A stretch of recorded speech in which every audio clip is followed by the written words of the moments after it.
There is not a square inch in the whole domain of our human existence over which Christ, who is sovereign over all, does not cry, mine.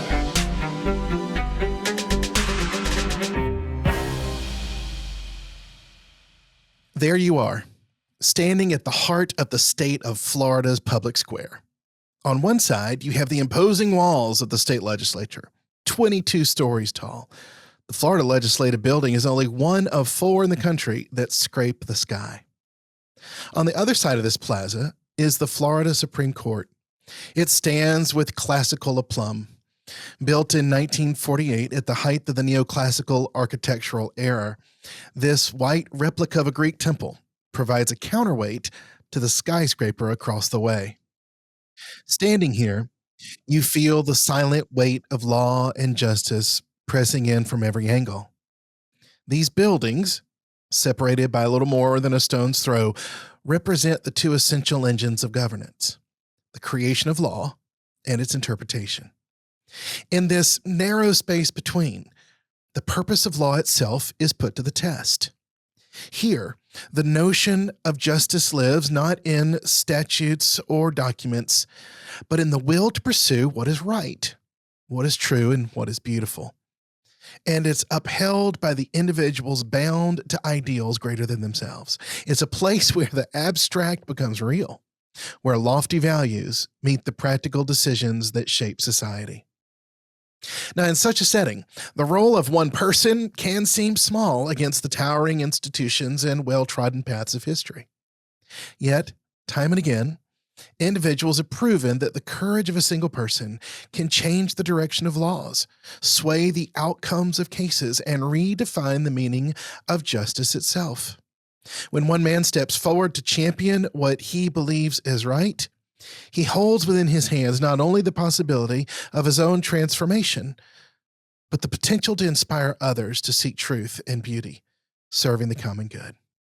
It's here in the shadow of these structures of governance, this individual, man or woman, becomes a reminder that the pursuit of justice is not merely a civic duty, but a sacred calling, uniting reason with the conviction to make the world more just, one decision at a time. And so, friends, that's who we are here to speak with today. One such individual, a mere man, but oh, what a man, retired Florida Supreme Court Justice Alan Lawson. Alan, welcome. Thanks for being with me. It's a pleasure to be with you. Thank you, Kate. So, how'd you like that opening, huh?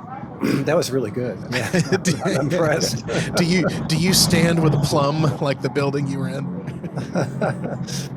Probably not usually.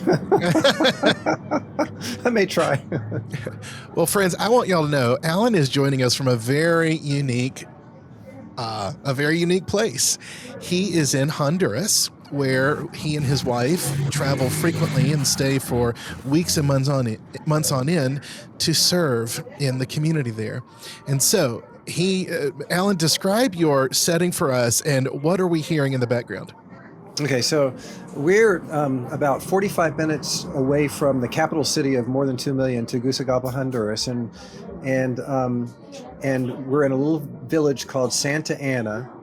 And there's a mission center here that I was supposed to do this podcast from, and the beautiful young couple that run it, she was pregnant, and they rushed out last night and locked all the doors because she was delivering. And so I got there and it was locked, and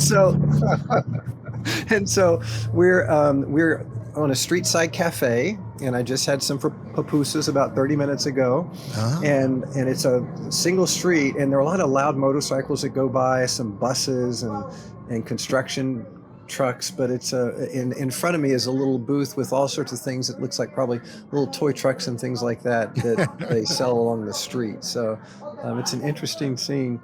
And I was you know this case, but this is Julie and I, it's our 25th year anniversary of coming to Honduras and doing things like providing food, sharing Christ's love, providing educational materials. They don't provide those for students in school.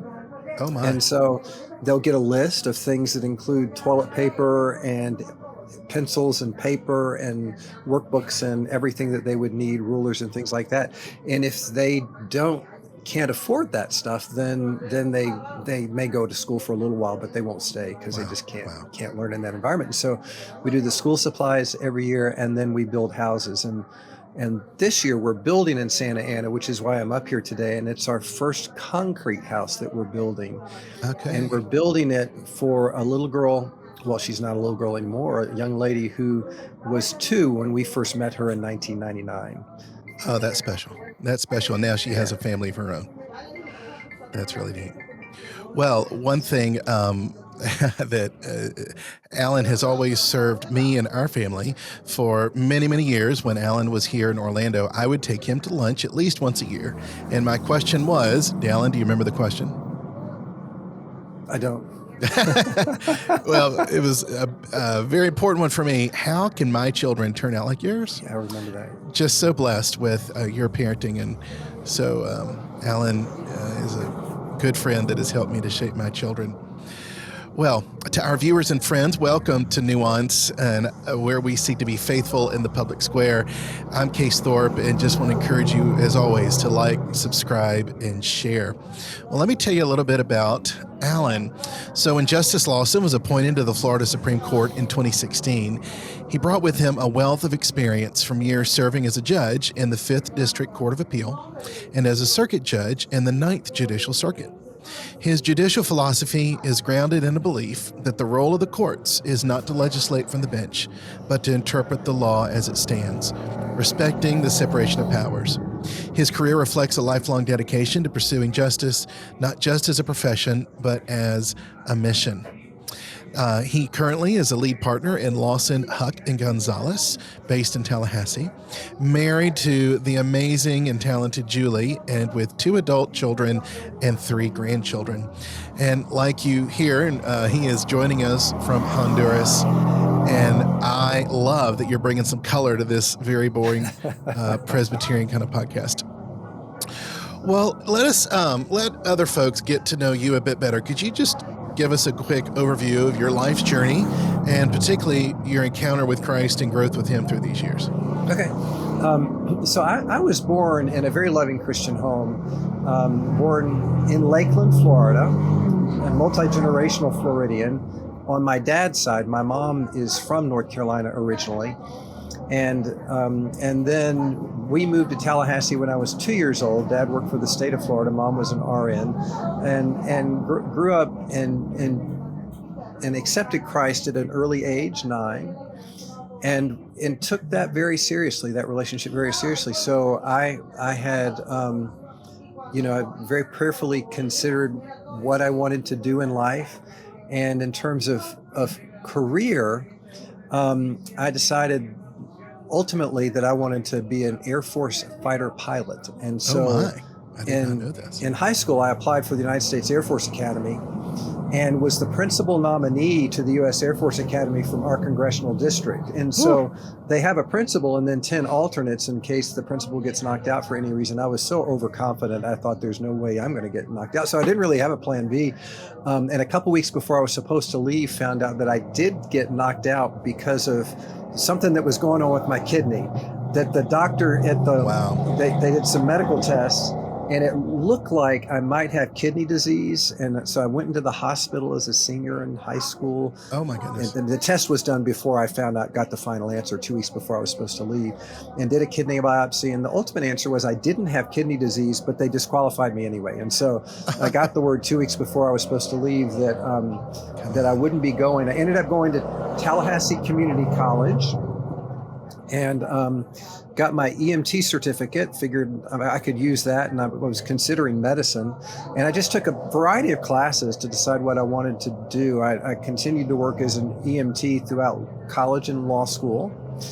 And then ultimately I took a law class from a retired Supreme Court justice named Fred Carl. And he had such a phenomenal career and had used his law degree to do some things that made it what seemed like a really a difference in his community and in the state of Florida and the things that he had done. He'd also served in the House of Representatives, Florida House of Representatives.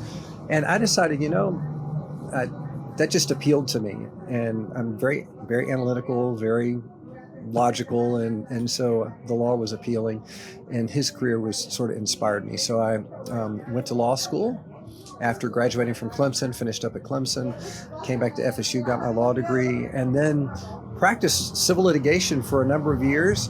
Julie and I, most importantly, never would have met if I'd gone to the Air Force Academy. So, we met during my first year at TCC, which was her first year at FSU, and we dated a little bit then, but fell in love later when I was in law school, and got married right after law school. And then we had our children early in my law career, and I went on and was a partner in a major Florida law firm, and then left that, went to work for the Orange County Attorney's Office. You're there in Orlando. My first big case, they hired me because they were spending a ton of money on outside counsel to handle the litigation over the Orange County courthouse construction. Well, so I was just there 2 hours ago. I got hired to handle that case for the county, and then stayed on until I got appointed to the bench in 2002 by Governor Bush, and then I had a 22-year judicial career. So. Sure. And what a journey! And here you are now, sort of the opportunity to kind of kick back and relax, and you're leaning in both in your law firm and, of course, in your mission service. And you asked about my spiritual growth too, and I want to go back and say that my faith has been a bedrock in everything that I've done, as a trial judge, trial judges are called on they have a lot of discretion in what they do in applying the law. In child custody cases, for example, I was after doing civil litigation for about 15 years, I was on a felony bench the 4 years I was a trial judge. But you have amazing discretion in most cases in terms of the length of sentence. There are cases where, at the time, with a juvenile, you could go from probation as a juvenile to life in prison, and it was all what you believe to be the right thing. So that'll put you on your knees when you have that much responsibility and seeking God's wisdom. I continue to, I believe that we are created by God and in His image, and that the primary purpose in life is to develop that relationship with Him, and then let Him flow love through you to the world around you. And so that's been and continues to be the journey. So. You mentioned Mom in Tallahassee, so I got to worship with your mother at First Baptist Church Tallahassee just a few weeks back, and it was fun to kind of get a sense of your roots. And she is quite a formidable woman in the legislature herself, right? That's Julie's mom, Fran Carlton. Fran, that's Julie's mom. Well known. Of course, my mom would have been there too, Velma Lawson. Okay. And they're both formidable. But Fran was her legislator. She was a TV personality at first. She had the first woman's exercise program on television in the country, and it was syndicated in a lot of places. She was the early Jane Fonda, Fran Carlton. It was Jack LaLanne first, and then Fran Carlton.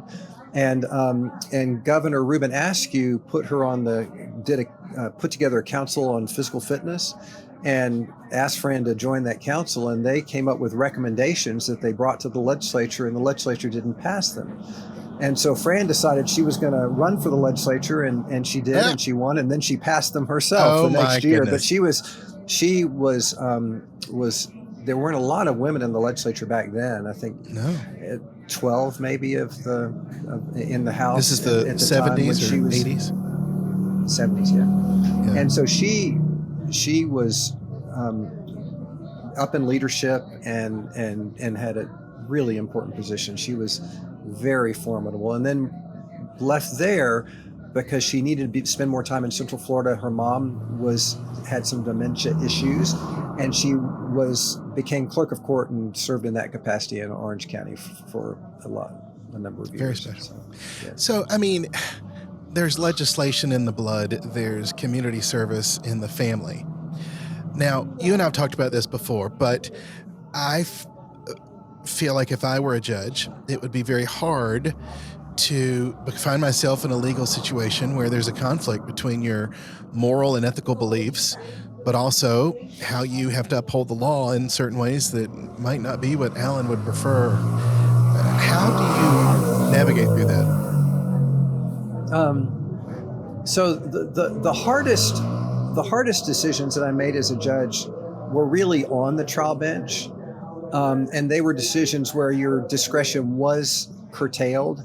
For example, some of the minimum mandatory sentencing laws, you'll get a case where this is typical, where there'll be a large drug organization that'll be taken down. There'll be a long undercover statewide investigation. Real quick, let me ask, is that a politician's bus going by to... No, it's a truck that has vegetables in the back, and they're going through, all the vegetables that they have for sale. I love this. Okay. I'm sorry. Back to the U.S. trial system. The U.S. trial. So what they'll do is they'll cut deals in order to make their case stronger. But the people at the very bottom who just carried the drugs one or two times and got caught don't know anything, so they can't testify and they aren't that helpful. But the people at the top of the organization are very helpful. And so, the one case I so distinctly remember, the drugs were coming from Colombia, going into Miami, and then they were being transported up the turnpike and to other places. And of course, law enforcement knew all this because they had been monitoring calls and that kind of thing. And then they planned the arrest in Osceola County because in South Florida at the time, they just weren't prosecuting as many of the drug crimes as severely. And so statewide prosecution decided to bring this one in Central Florida. So they arrested someone when they were on the turnpike going up with drugs. Now, almost everybody involved in this larger conspiracy was from South Florida, but there were, I think, 24 defendants, and so that was one of my early years as a trial judge. And the most responsible culpable person pled to a 7 years in prison. And this person's at the top of the chain. Top of the chain, yeah. And of course, state attorneys, and this is not, they are elected officials, and they can lose their job if they waive minimum mandatories all the time, right? Yeah, so they felt like they couldn't waive them for everybody. And so who was left? And there was one young lady who was a lawyer in Colombia. Oh my. And her mom was sick, and somebody convinced her to swallow cocaine in these big plastic things, and then get on a plane and come to Miami, and she was going to pass the drugs, and they arrested her in the Miami airport. And so she was one of the last defendants, and they weren't going to let her get away with anything but a 25-year min man. So she just went to trial. And and in those kind of cases, if I had to impose that sentence, that just completely unjust in my view. And so those were the hard things. Now, when you get to the and she got acquitted on the jury got it right because the state missed something, but I won't tell that story. It's a great story someday. Okay. But as an appellate judge, they're really issues of law, and you know what your job is. It's to say what the law is. It's to interpret the law and say how it applies to facts. And so it's a very academic exercise. So even if you don't like the law, it's you don't get that. I never got that emotional about interpreting a law in a way that I just didn't like. It's the answer. It's the answer. I don't like it. I would have drafted it differently. I would have done it differently. I wish it hadn't passed, but it's the law. So really, that wasn't so hard for me anyway to do that. I did the longer I had the position, and the more I learned about. And we can talk about this in a little bit, but I've spent about 7 years now studying neuroscience and neurochemistry and neurobiology. Yeah. And I'll just pause and tell you that Tell us. the Supreme Court of Florida, people think about them in terms of the decisional role that they have, the decisions that they make. Okay. And that is only a fraction of the job. The Supreme Court is responsible for the entire system of civil and criminal justice in Florida. They don't write the laws, but they administer the system. Lawyer discipline rests with the Supreme Court. Judicial discipline rests with the Supreme Court. You spent time doing that. Oh, yeah. The rules that govern ethical conduct for lawyers and judges are the Supreme Court's rules. Wow. The rules of procedure for every court are the Supreme Court's rules. And so administering the system, and that includes the education of judges too. And is that different than the U.S. Supreme Court? I believe so. I believe under the federal system that the Chief Justice alone has that role of sort of administrative role. So I think it is different, but I'm not as familiar with their system. Okay. But under Florida's Constitution, and there are some states that have different regulatory agencies for lawyers, for example. But in Florida, it's all in the Supreme Court. And when I got there and realized that, okay, I'm going to be making really, really important decisions, it's more academic. Where the rubber meets the road in terms of where Floridians receive justice or not depends on the judge in the courtroom.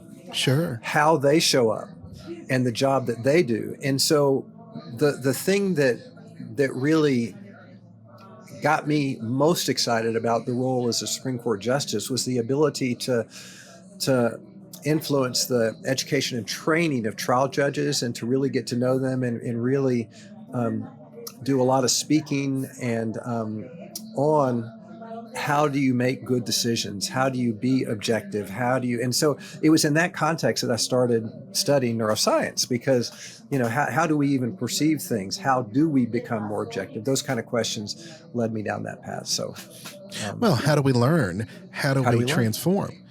That's right. Big concept for us at the collaborative, and that's why we emphasize spiritual formation so much. Yes. This is perfect because it leads into my next question.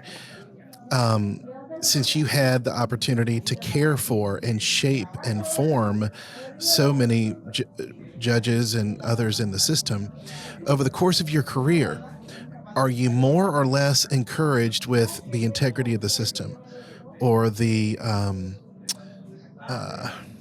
depth and the quality of our judges?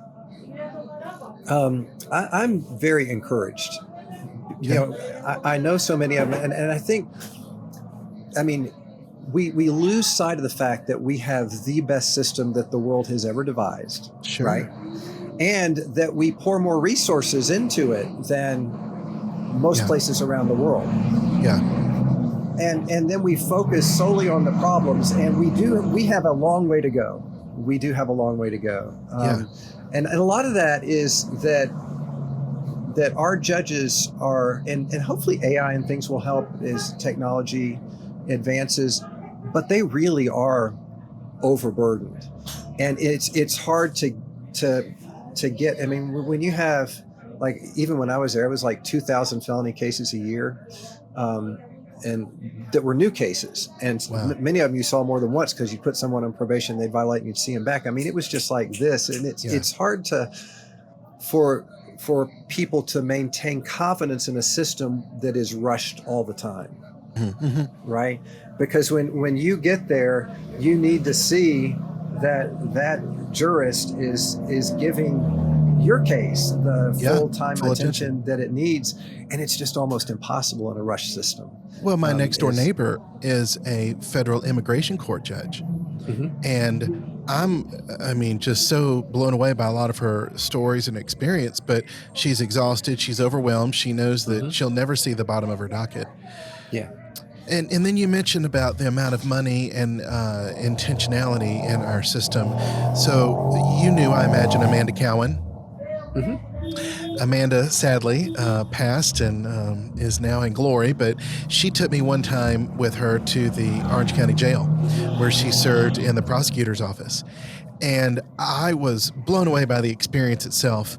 But we walked in at 7:30 in the morning, and she processed for the arraignment all the folks that had been brought in the night before by Orange County and Orlando Police. And she had a huge 3-ring binder sitting on her desk from staff that had been there all night long preparing the paperwork for these folks. And I was just so moved to think, my goodness, in some other unfortunate countries, you might just be thrown in a hole and forgotten. But here, by golly, every single person gets a right to an arraignment. And that's expensive, and that's still beautiful. It is. Yeah, it is both. Yeah, and it's people don't realize it. There is a judge on duty 365 days a year, 24/7 in every county in Florida. And every other state. I mean, because of the due process requirements that are so dear because they are really enforced in our country. Because a lot of countries have them on paper, but. Okay, so institutional health matters to us, knowing how it then impacts so many people's lives. I hear you say you're encouraged by the quality of our justice system, particularly the judges in Florida. Talk to me about attorneys. Talk to me about some of the antics that may go down in a courtroom over the course of your career. Yeah. So, I mean, I'm encouraged by the judges that I've gotten to know over the years and have helped train in that kind of thing, because they really do care, and they really are diligent, and they really are, 97% are doing a phenomenal job. The system is overwhelmed, and in many instances,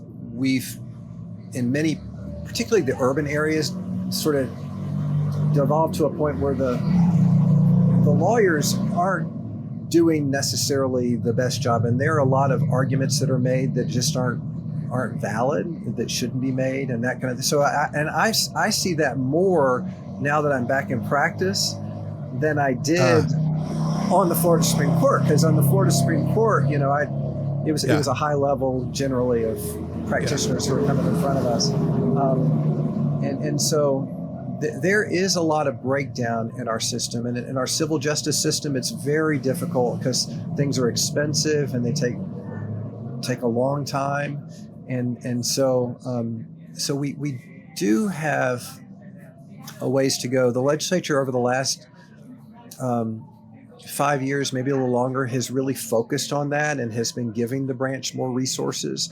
And I think that they'll continue to do that. We've had lawyers that have been at the top of the Senate and President of the Senate and Speaker of the House, and they know that really know and understand the system.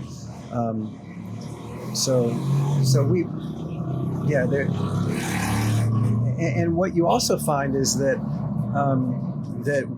we have 67 different counties in Florida, 20 judicial circuits, and things work very differently in each one of those. The most crowded dockets are the most difficult. Like Dade particularly is really, really difficult. Broward is difficult just because of the numbers and the volume. And I think because there's a culture down there of younger lawyers who want a pay increase, and so they will run against a sitting judge who's doing a good job without regard to whether that person is doing a good job, just because they want the job. And in smaller circuits, you just don't see that. If somebody has a good reputation, nobody's going to run against them generally. But in those larger urban areas, and people just don't know much about the judges that they're voting on, and so you can get some folks that really don't do as good a job as with that.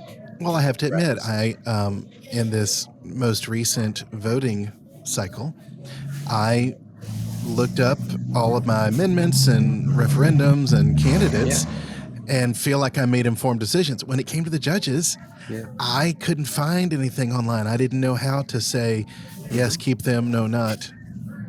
So I just kept them all figuring, well, all right. And I would say that that's the right approach, is to vote yes, because for appellate judges, they only get there by appointment. And they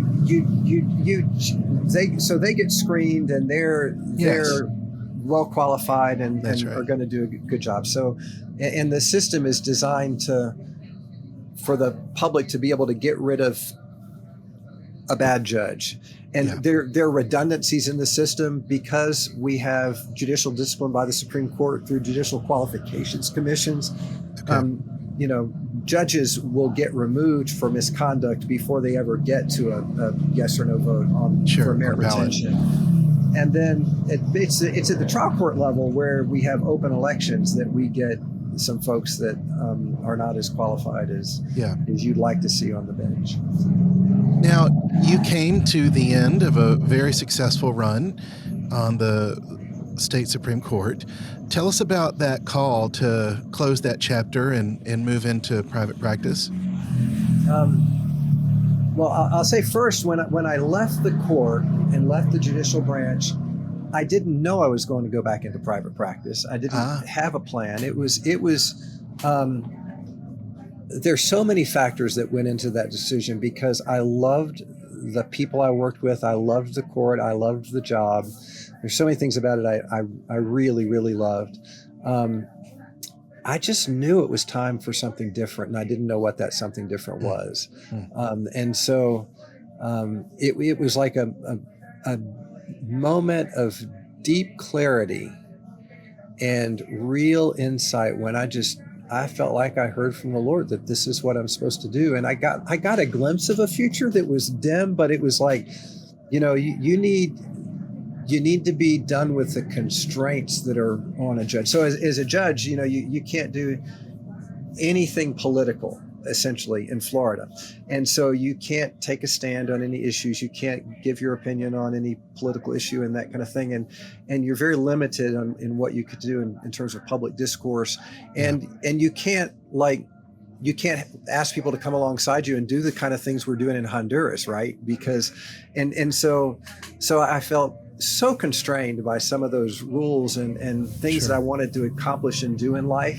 And looked around and realized I was more than 60 years old and I didn't have, I hopefully have a lot of years left, but I just wanted to be able to do and accomplish some things that I could not do as a judge. So I made that decision, and I'll tell you, the spiritual growth that came from that, because as soon as I made and announced that decision case, I internally freaked out because I didn't have the clarity any longer. And I realized now, and I realized it then too, that my identity had become that I'm this person with this important position. And, there's a lot of security that comes from having a job with the state that pays well, with the retirement system and with all of this and that and this and that, and that comes with the prestige of a position like that. And and I really sort of unconsciously had sort of been able to sort of hide behind that for a lot of years, and that became part of my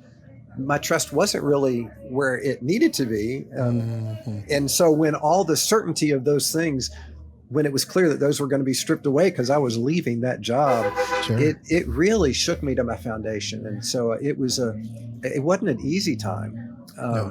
It has not been an easy transition, but it has been a wonderful transition. It's getting easy, and the growth has been incredible. And it's still growing through that. So, well, and I can imagine friends, colleagues, others reacting.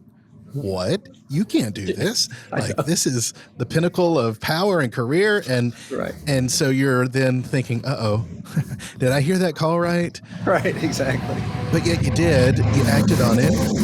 And I hear you in terms of how much our work becomes this sense of self and sense of identity. And it maybe slowly wraps its arms around our identity in Christ, and we don't see it at first.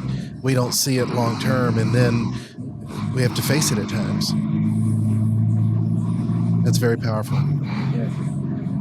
Well, tell us more now. You've got more time to be in Honduras, and tell us about the work of Mi Esperanza and then the new home building work you're doing. Okay, so Mi Esperanza is an organization that was started over a decade ago, and it provides free education and training for women in poverty. and you've heard the saying that you give a man a fish, you feed him for a day, that kind of thing. Well, their saying is, you give a man a fish, you feed him for a day. You teach a man a fish, you feed him for a lifetime. You teach a woman to fish, and everybody eats. And so, it's sadly true in this culture that the poverty rate is unbelievable here. It's one of the countries in our hemisphere that has the most poverty in terms of food insecurity and shelter insecurity, that kind of thing. So when you put money in the hands of a woman and give her a trade or skill that she can use, she's going to use that money to house, feed, and educate her children. And that really breaks the cycle of poverty. And so Mi Esperanza, Julie has been president of that board and on that board for a long time, and is now. And that's the primary purpose for this trip. Julie, they have a computer skills, administrative skills training course. They have a sewing course, because you can make a living with sewing in this culture. Sure. And they have a cosmetology school. They also have microloan programs at the end to help them with businesses, and then they help job placement too. We're big into that. But Julie started a jewelry program more than a decade ago.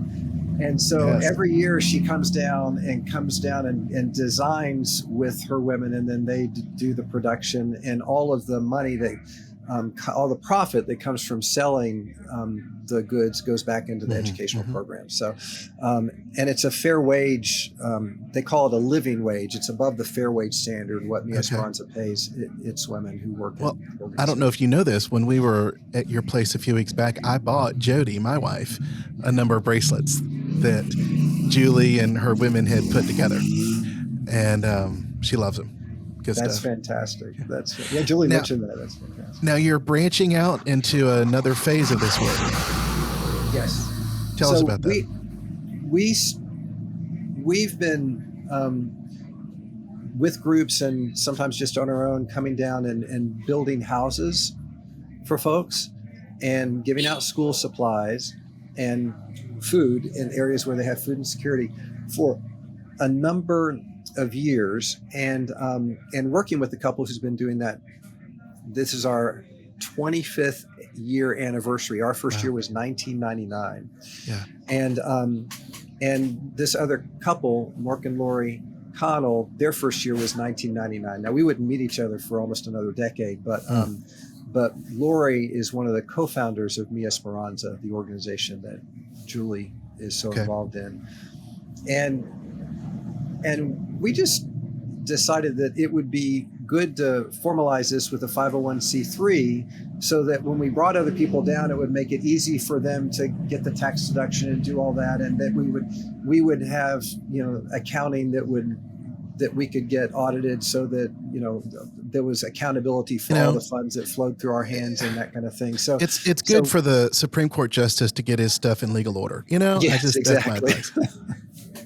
And before I left the bench, everything we did was we would tell people we were going on this trip, and you could join us, and you pay for your own hotel, and you do these, because I couldn't really receive money, right? Sure. I mean, so now that we can, we decided to get everything in order and do it well, so that it'll be more sustainable as well. And we have, we're some younger folks that are involved, and so hopefully we'll be able to pass this on, and that work will continue.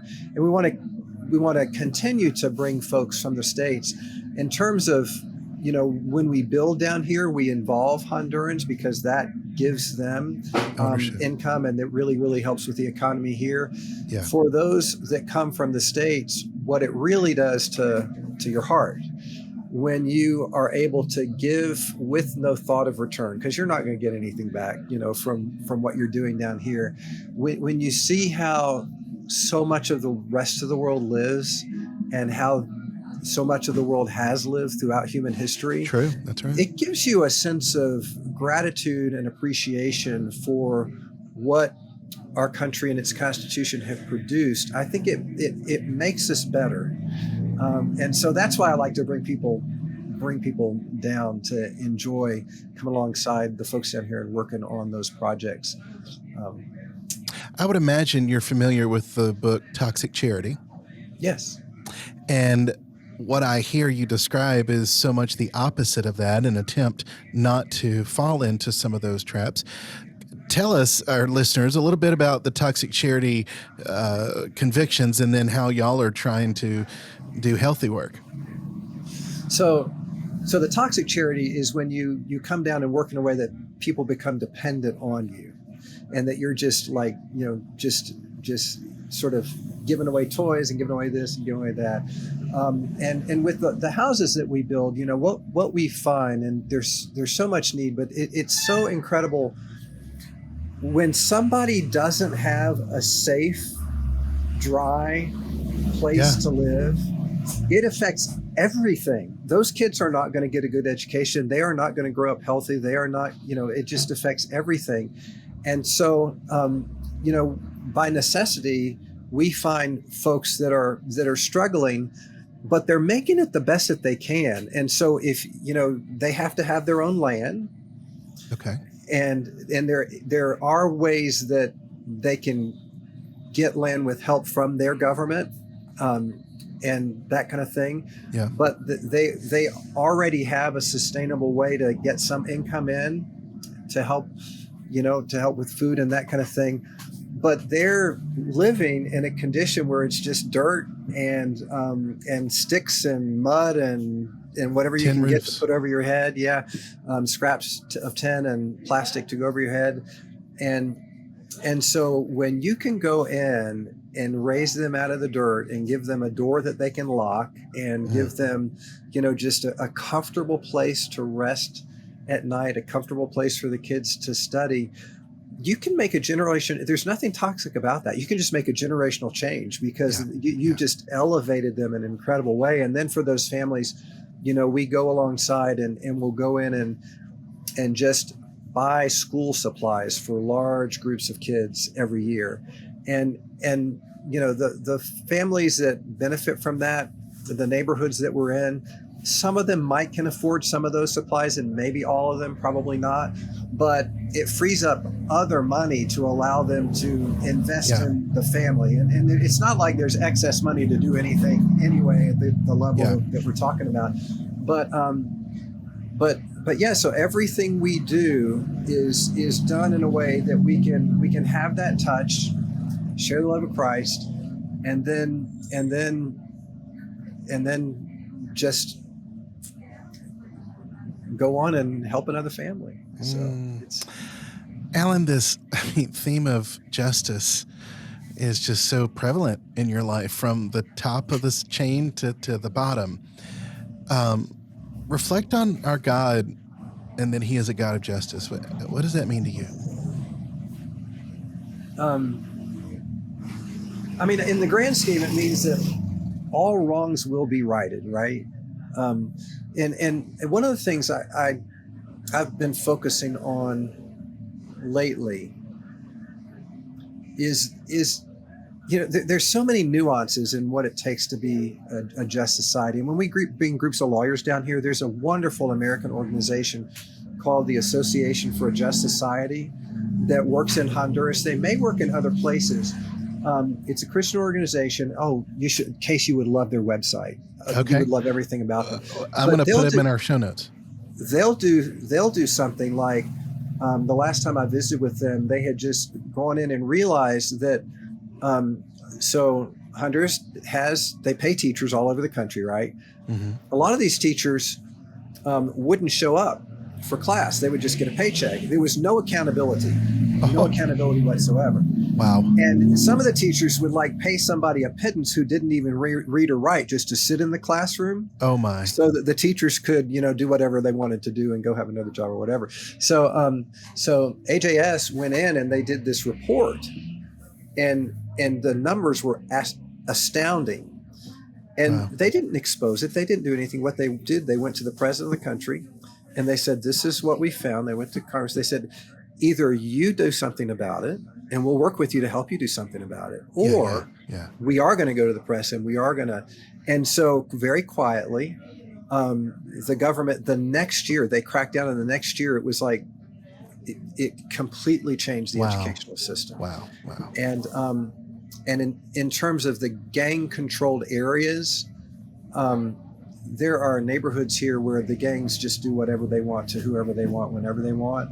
And so AJS has figured out a way to actually get people prosecuted. And I won't go into the details, but they'll work in neighborhoods and work with the system in a way that's fantastic. that will get justice for the victims of crime in a way that cleans up a neighborhood. And so they just do some phenomenal things. So there's justice. I think in our culture, the problem that we have is that we have gotten so tough on crime that there's no longer any mercy in our system. Sure. And the prime directive in Micah 6:8 is to love justice. Love justice. It's to do justice and love mercy. Love mercy and That's walk right. humbly with your God, right? And so a system without mercy, a mercy component, is really, really bad for a culture in the long run. Yeah. And so and that was factored into my leading. Being at the top of a system where the laws were such that I mean, like, something is not right that we incarcerate more people for longer than any other state or country in the world in Florida. Wow. Right? More per 100,000. So I knew the U.S. was at the top of that list, but even Florida's at the top of the U.S. list. Yes. Wow. Yeah. I mean, and it's expensive to do that. There are cheaper ways to deal with people than just warehousing them for life. Sure. And of course we don't. I mean, you and I love the penitent thief, our good friend Paul. And he's doing a phenomenal work in Central Florida by helping people who transition out in a way that means that they don't get incarcerated again. Yeah. But there's, I would like to see some changes in our laws that allow for some mercy, and then. I don't think we can do what we need to do with government programs in terms of recidivism rates. I mean, it's good to have government programs, but the church has to be the church. Amen. And come in and do the kind of things that Paul is doing and the Christian community is helping him do to restore people, because people don't get restored because of government programs. People get restored because of their change in heart, along with the support that they need, right? And so we can't leave that to government. I mean, because it just won't work if you leave it to government, and we'll just spend more and more and more and more and more and more money. But the kind of thing that Paul's doing and that I know First Pres does, and in many of the Central Florida churches, and really getting in there and meeting needs with that spiritual component that meets the true needs. I can't remember who said it, but and it's not a Christian author, but we think we have many problems. We really only have one problem. And that problem is that we've lost the connection in individuals between ourselves and the God who is the source of all life in the universe and love, right? And so you gotta as Christians who care about justice and mercy, you gotta come in with real resources to help people, but you've got to do it in that non-toxic way that raises them up to be responsible and accountable. And you have to do it with the love that transforms hearts. So, Alan, I can't think of any better example of what we're trying to do with the collaborative in terms of, yes, meet those inmates as they come out and repair their lives in love, but also as you talk about that systemic approach, the Association for Just Society working with the government, men and women like you who are in places to help see the kingdom of God flourish without it being a theocracy or having to push Christianity down people's throats. That's the institutional leadership that I feel like our society needs so much. Yeah. Well, thank you. I really appreciate your time. I love the noises around you. People at work and making a living and living life. Do you want me to turn this around? You want to get a camera view? Oh, yeah. No, folks would love it. So we can see. You're at a coffee shop, I think you said? Well, this is a little restaurant. Ah, okay. Boy, I wish I was there to enjoy some empanadas. To the coast. And so this is Santa Ana. That's the village. This is the village, yeah. Okay. Look at this that. Little store So for those of you who are listening, Alan is turning his laptop around and we see a wonderful little booth here full of toys of all sorts. Alan, thank you so much and really appreciate you. Friends, thank you for joining us today. If you want to learn more about Alan's world and work, you can go to his firm site, LawsonHuckGonzalez.com, the Shelter Global website, GiveShelter.co, and Mi Esperanza, thewomenofmyhope.org. We'll have all of that and more in our show notes. Well, remember, please like, share, comment. It helps us to get the word out. Think who in your life needs to have such a message, and you could share it with them. You could visit collaborativeorlando.com for all sorts of content. You can get a 31-day faith and work prompt journal by sharing your email with us, a way to work through the concepts of faith and work as you prayerfully sit with the Lord. You can find us across the social media platforms. Want to thank our sponsor for today, Craig and Becky Rohde. I'm Case Thorpe, and God's blessings on you.